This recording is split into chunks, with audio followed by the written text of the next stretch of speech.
Bonjour à tous, j'espère que vous allez excellemment bien. Aujourd'hui, on se retrouve pour parler cyclisme, pour faire le bilan de ce Tour de France 2022. Et puis après, mon avis sur la course, on va attaquer le bilan des Bleus. Bilan des Bleus, donc soit les coureurs français, soit les équipes françaises, soit les coureurs français dans des équipes étrangères dans ce bilan des Bleus. Donc on parlera notamment de Christophe Laporte, de Tony Galopin, de Romain Bardet, d'Adrien Petit ou encore de Florian Sénéchal, dans cette étape. Dans cette vidéo, pardon, je vais y arriver. N'hésitez pas à vous abonner à la chaîne, à réagir dans les commentaires, à mettre un pouce bleu, à partager la vidéo sur les réseaux sociaux, notamment auprès de vos proches si vous pensez que ça peut les intéresser. Dans les commentaires, n'hésitez pas à me dire qui vous a plu, qui vous a déçu, si vous êtes d'accord, pas d'accord avec moi. Puis quand vous vous abonnez à la chaîne, vous pouvez réagir dans les commentaires, vous pouvez ajouter la petite cloche, comme ça vous avez accès à toutes les vidéos et surtout vous avez les dernières vidéos qui sortent sur la chaîne, ça vous met une petite notification, surtout si vous mettez toutes les notifications. Début de vidéo un petit peu compliqué, mais on va réussir à se remettre dans le rythme. Avec parmi les équipes, alors on va faire équipe par équipe du côté des équipes françaises et puis les quelques coureurs étrangers, en sachant qu'il y a certains concurrents dont on reparlera dans le bilan des sprinteurs et dans le bilan des grimpeurs. Bilan des grimpeurs qui sera la dernière vidéo de cet ensemble de 4 vidéos débrief du Tour de France. On commence tout de suite par les équipes, par les tops. Et parmi les concurrents au top, parmi le top de ce classement, eh bien, je commence avec la Groupama. C'est plutôt un bon Tour de France de la part de Groupama qui visait un classement général avec David Gaudu. C'est fait, il est 4e. Donc ça, c'est déjà très intéressant avec un David Gaudu qui n'a pas forcément réussi à tenter des coups à l'avant. Mais bon, il fait quand même le top 10. Vous avez 3 coureurs dans le top 15. Deuxième au classement par équipe, la Groupama. Si on n'a pas trop parlé du classement par équipe, mais deuxième derrière Ineos devant la Jumbo. 3 coureurs dans le top 15 du général. Avec Gaudu 4e, Madouas 11e et Thibaut Pinot quand même 15e, même si forcément Thibaut Pinot visait quand même un meilleur... visait une étape, c'était l'objectif de Thibaut Pinot, il l'avait dit, il n'a pas réussi dans cette quête, avec des échappées qui ont été quand même très difficiles à récupérer, il faut le dire, cette année, où parfois on mettait beaucoup d'énergie à prendre déjà l'échappée, donc c'était compliqué pour aller au bout. Et puis cette bagarre entre Pogačar et Vingegaard, qui c'est vrai n'a pas aidé en montagne pour jouer la gagne. C'est plutôt un tour très satisfaisant de la part de cette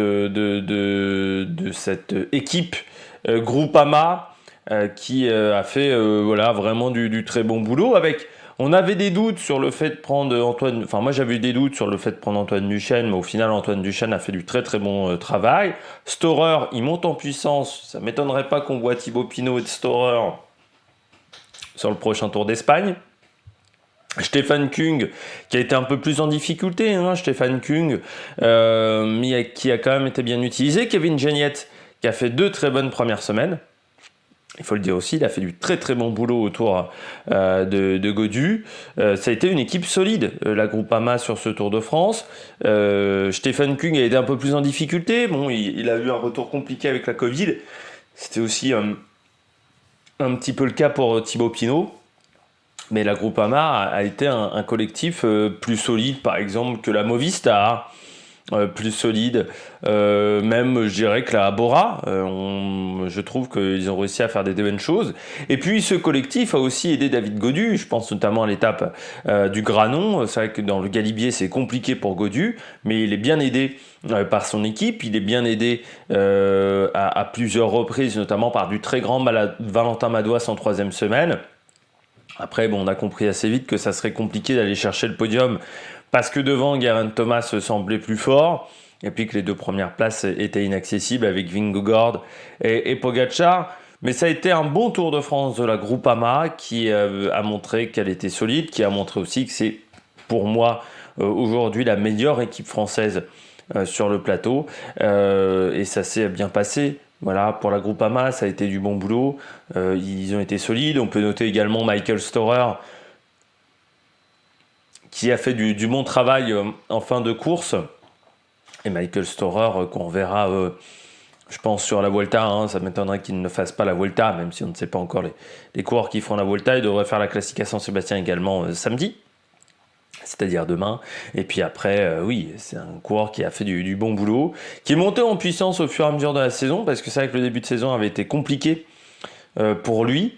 Mais à partir du Tour des Alpes, ça a été de mieux en mieux pour Storer, avec notamment un Dauphiné où il avait fait du bon boulot également. Donc voilà, c'est un coureur qui monte en puissance.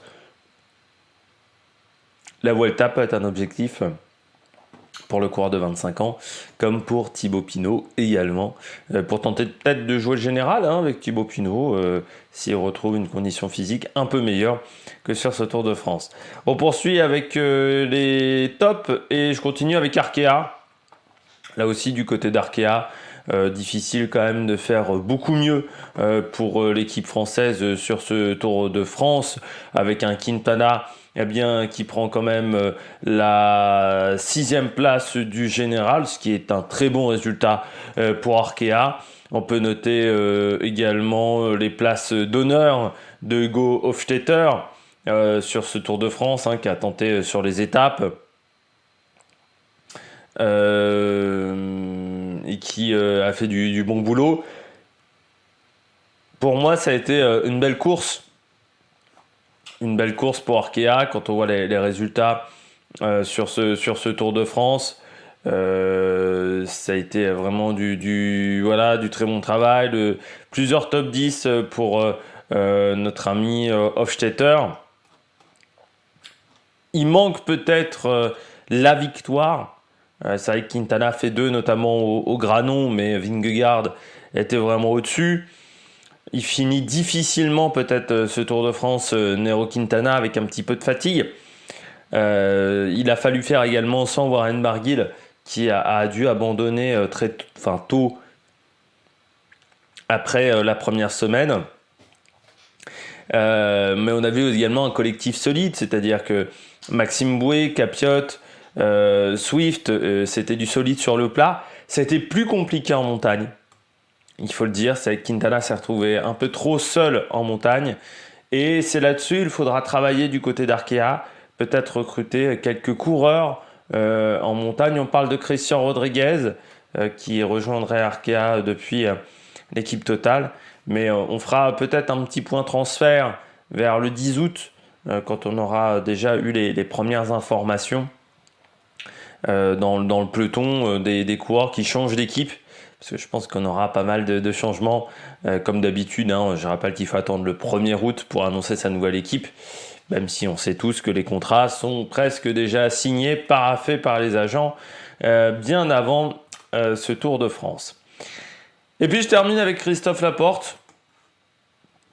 Christophe Laporte qui a fait un très bon Tour de France, vu une victoire d'étape, mais qui a également travaillé pour Van Aert. Si Van Aert gagne, je dirais 1-2 étapes, c'est grâce à lui. Et puis il a fait 3e également du côté de Calais, victoire à Cahors. Gros travail également, je pense, quand il fait la descente du col du Télégraphe, notamment dans l'étape du Granon. Il s'est bien mis mal sur certaines étapes en montagne pour aider son leader. C'était un bon recrutement du côté de Jumbo. Il s'est bien intégré à la Jumbo, parce que c'est pas toujours facile pour les coureurs français de s'intégrer dans des équipes étrangères, mais ça s'est bien passé pour lui.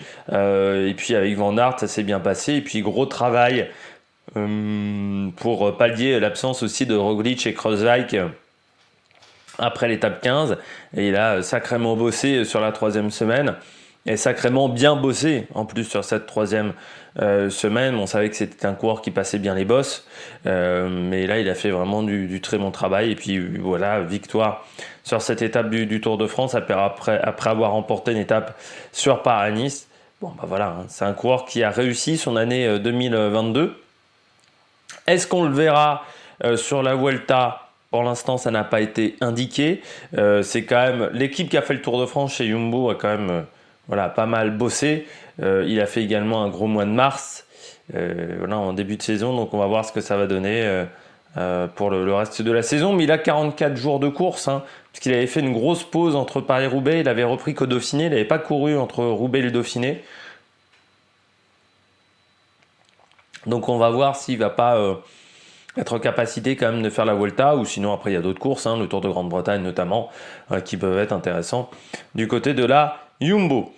On passe aux coureurs, aux équipes où c'est correct. Correct, c'est-à-dire qu'elles remplissent les objectifs pour moi, mais ça aurait pu être mieux. C'est pas catastrophique, loin de là, mais ça aurait pu être mieux. Je pense à la Total, c'est correct du côté de la Total sur ce Tour de France, même si on aurait peut-être attendu une victoire. C'est vrai qu'il manque une victoire d'étape du côté de Total Energy, mais bon, vu les résultats quand même qu'a fait notre ami Sagan, vu cette équipe, comment elle a retrouvé quand même des couleurs, notamment la 3e place de Boasson-Hagen sur une étape du Tour de France, sur l'étape des pavés. Voilà, faut quand même le dire, c'est plutôt des très bons résultats qu'a fait cette équipe. Il fallait donner le maximum, et je pense qu'ils ont plutôt donné des très bonnes choses. Ils ont vraiment fait du très bon boulot. Voilà, il manque le top résulte de Peter Sagan. Pierre Latour en montagne, ça a été difficile. Bon voilà, il est quand même assez loin également au classement de la montagne. C'est vrai que Pierre Latour, bon, c'est plus un grimpeur, c'est pas non plus bon au niveau contre-la-montre. On se demande là où il peut être intéressant. Il a presque maintenant plus un profil de puncher, Pierre Latour. Et en réfléchissant bien, c'est là où il obtient ses meilleurs résultats, c'est sur des étapes plutôt de puncher.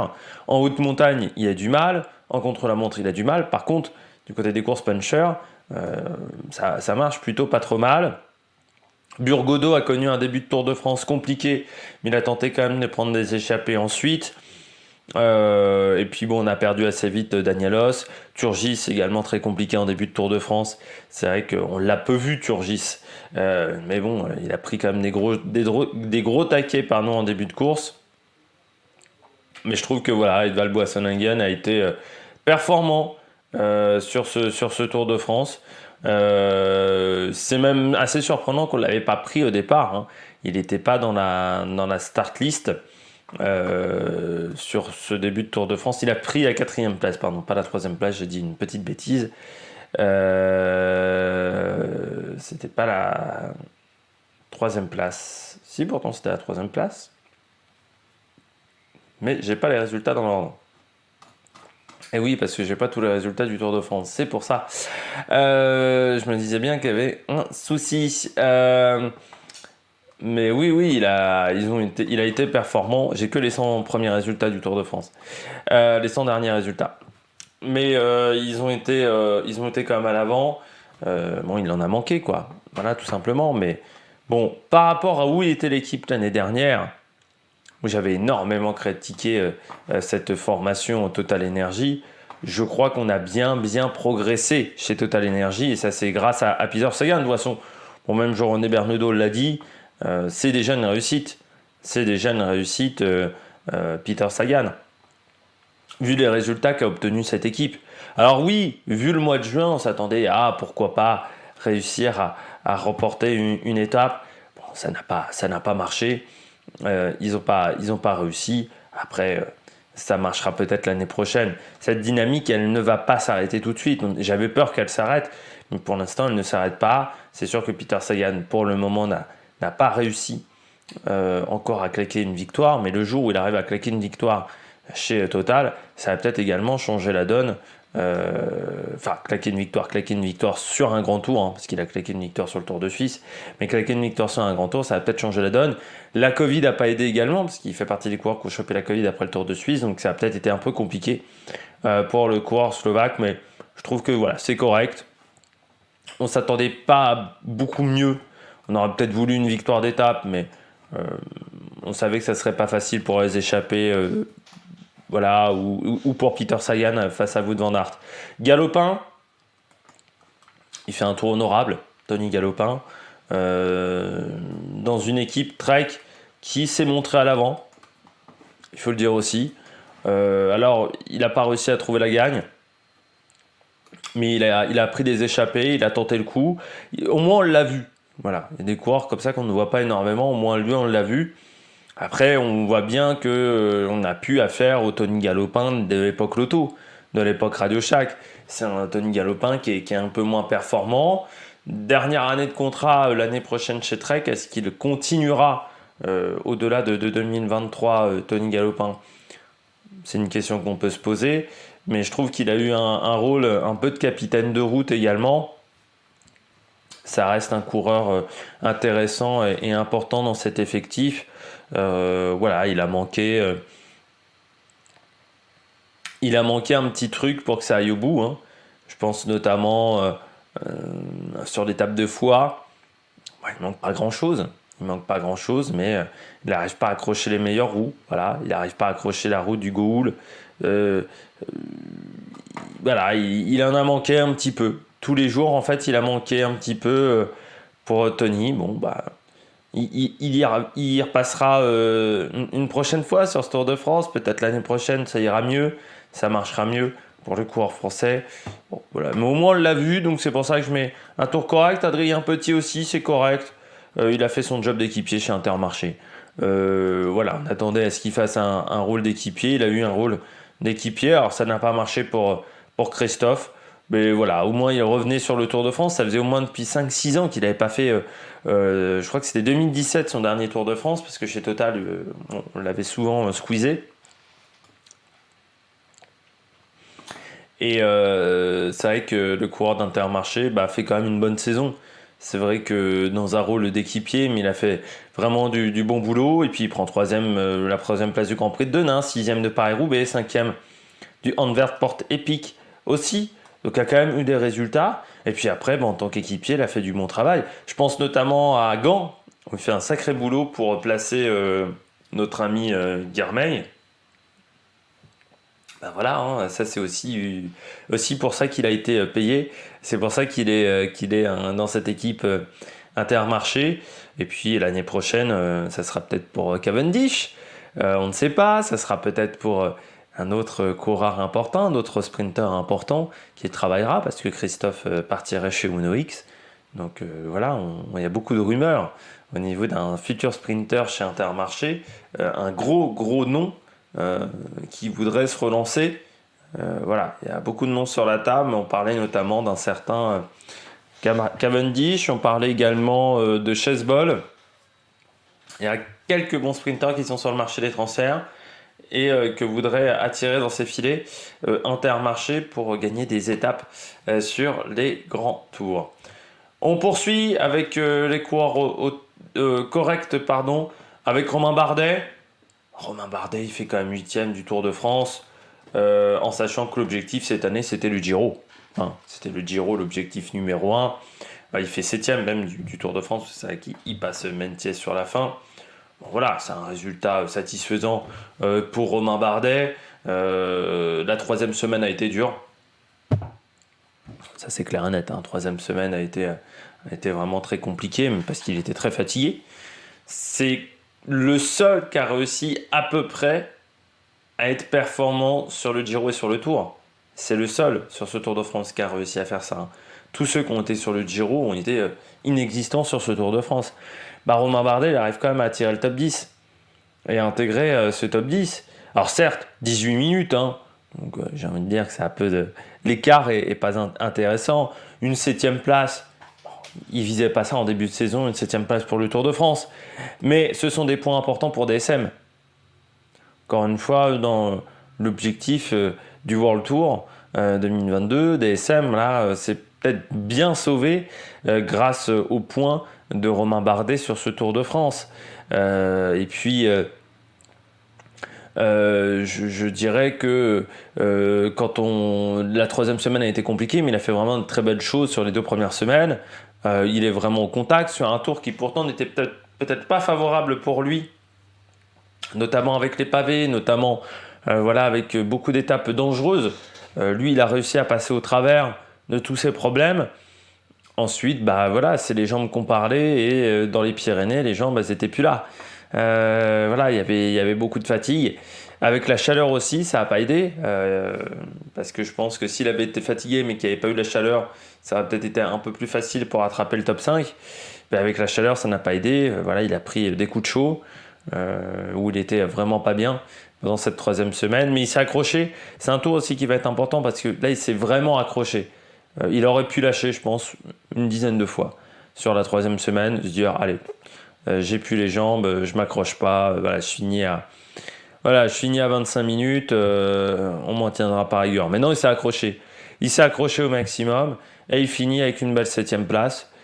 Pourquoi je dis belle 7e place? Parce que je pense que lui ne sera pas d'accord avec ça, mais c'est une belle 7e place dans la manière où comment s'est déroulée la course. C'est-à-dire quand tu vois sa troisième semaine, il fallait aller la chercher cette troisième place, cette 7e place, pardon. Il fallait aller chercher ce bis et je trouve qu'il a fait du bon boulot pour aller chercher cette 7e place.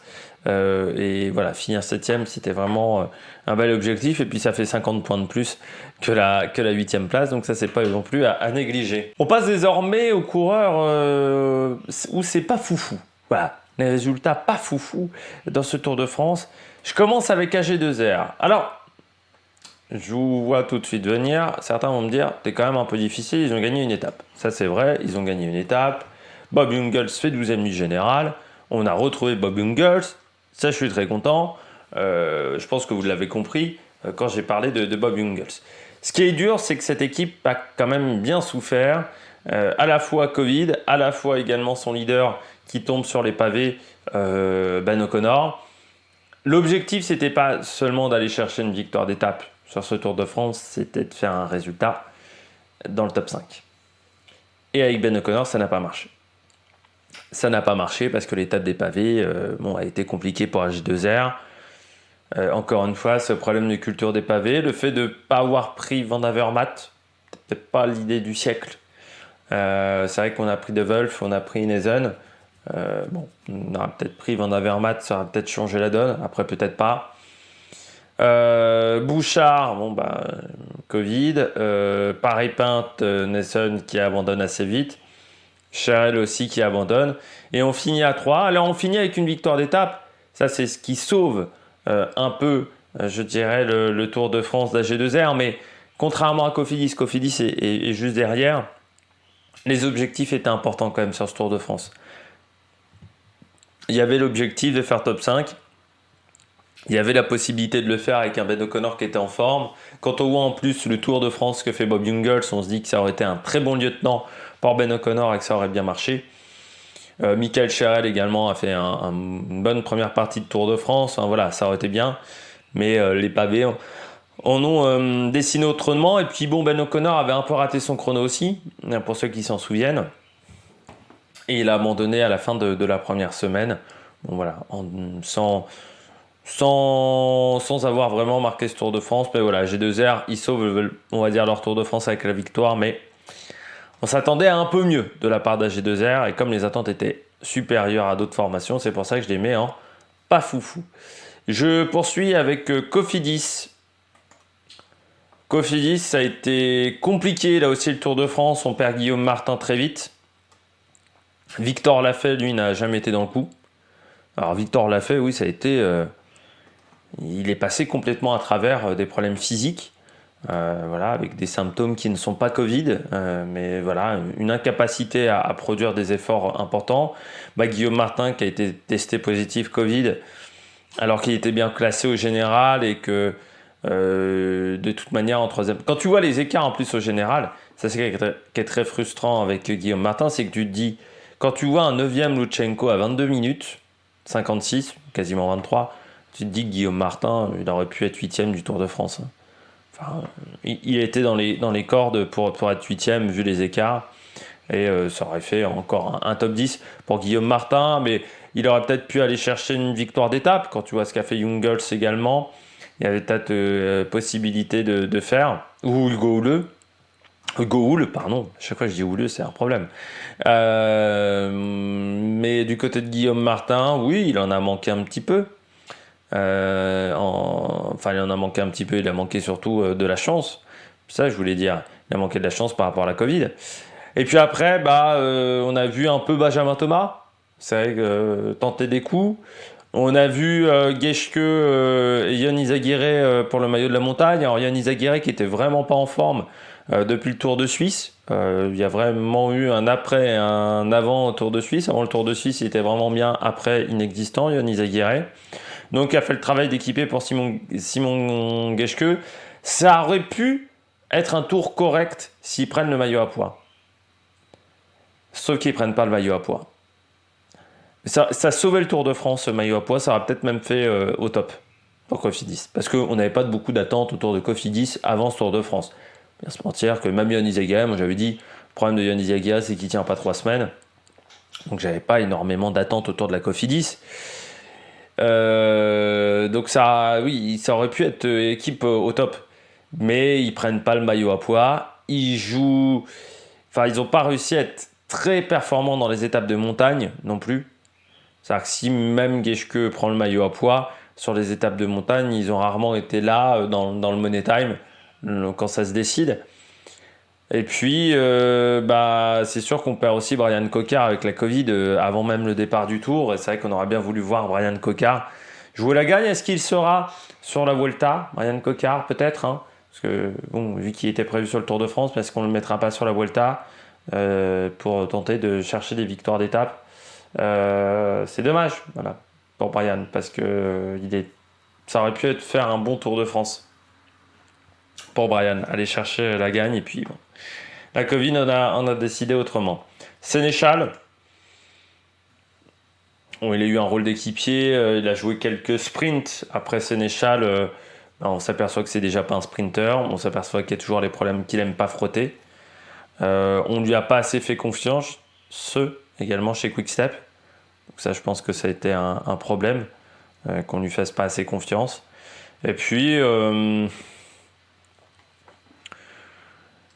il n'a pas tenté le coup en échappé non plus.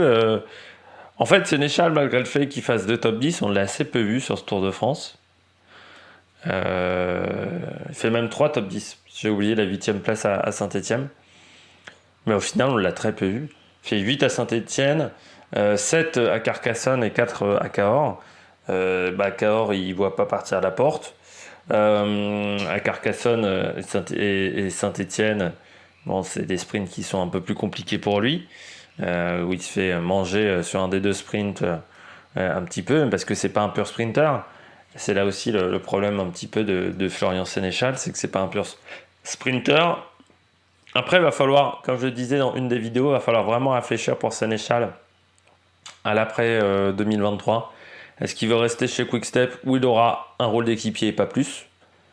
Ou est-ce que aller dans une autre formation, peut-être une formation française, peut-être également la Lotto, par exemple, pourquoi pas en Belgique, ou est-ce que ça pourrait pas lui convenir et lui apporter des choses?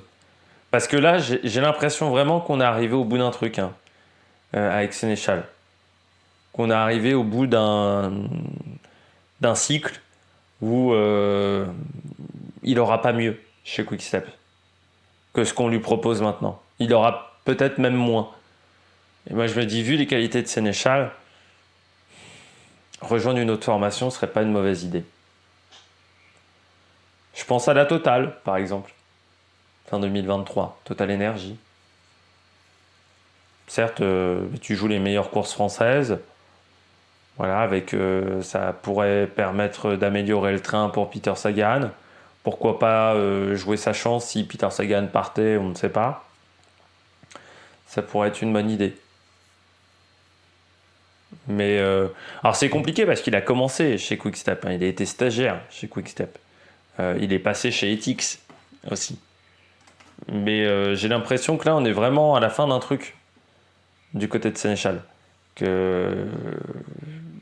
n'y a plus grand-chose à espérer, quoi. C'est dommage parce que c'est un coureur qui a des belles qualités, mais qui n'a pas un si gros palmarès que ça. Il n'a que 5 victoires chez les pros. Et les victoires remontent un petit peu en plus. Elles ne sont pas toutes jeunes, ces victoires. Donc, C'est vrai que sur le Tour d'Espagne, il y avait eu une victoire d'étape, mais c'est peut-être la seule fois presque qu'on lui avait donné les clés du camion à Villanueva de la Serena. Et bon, encore une fois, c'est pas un sprinter, c'est pas quelqu'un qui aime frotter.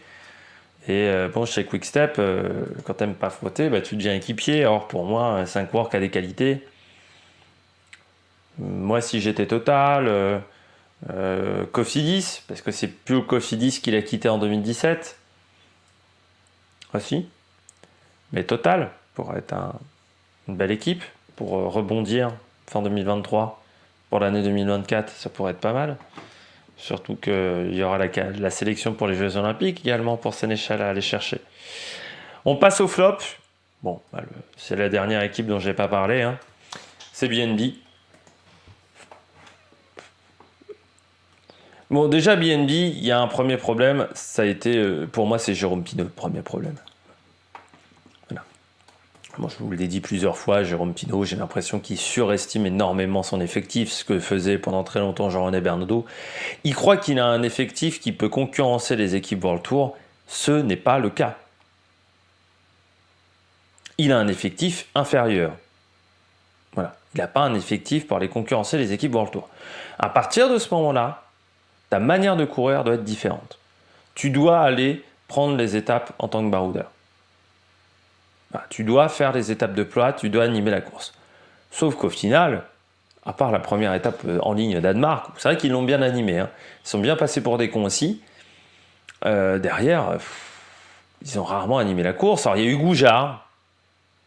Goujard notamment avec Benjamin Toba. Goujard également lors de l'étape de Cahors. On a eu Mozzato qui fait des top 10 avec Jérémy Locro.